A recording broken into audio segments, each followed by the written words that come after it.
Good. Well, now he's got a new partner, Hugo Chavez, and details are right around the corner. But first, it's time for the real story, where we try to cut through the media spin and tell you why a story is actually important to you.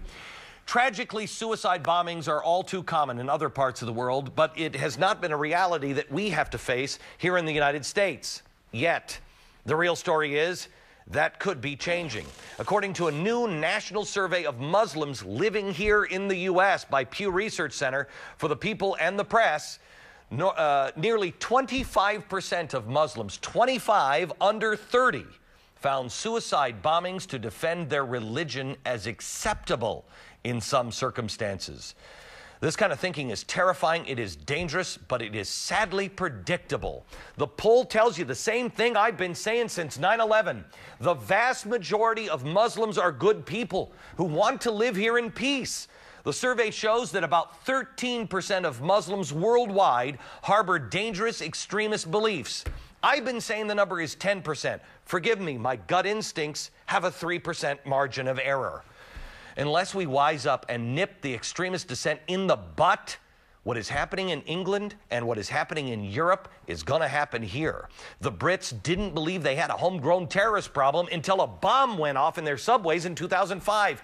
Do we really want to sit around and wait and learn the hard way? Zuhdi Jasser, he's from the American Islamic Forum for Democracy, contributor to the program. Zuhdi, first off the bat, you surprised by this poll?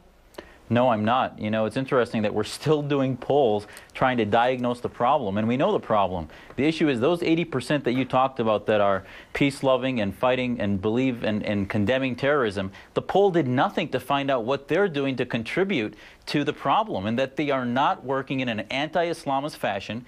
They may condemn the means, but have they condemned the ends? We tried to have a rally against terrorism here in Phoenix in April of '04. Not one imam would have the moral courage to stand with us and condemn terrorism. Why? Because they wanted to focus on denial, apologetics, blaming the West, blaming foreign policy. So when you see these numbers increasing, which I believe they are, it's because we don't have the moral courage within the Muslim community to stand up against the Islamists. Zuhdi, I can't tell you how much grief I get. I've been called, and I know you're on this bandwagon too, I've been called the, the biggest threat to Islam in America, something like that. I've been saying that 90% of Islam is good.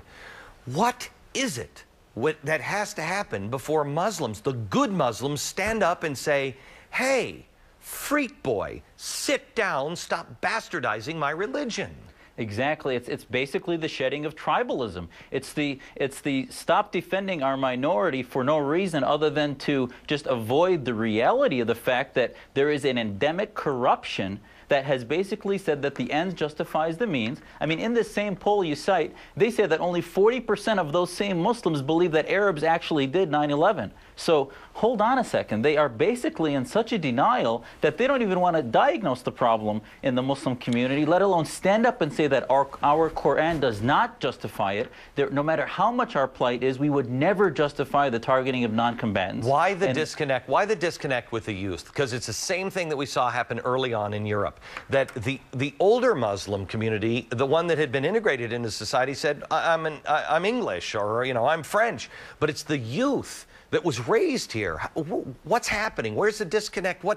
What's the influence there?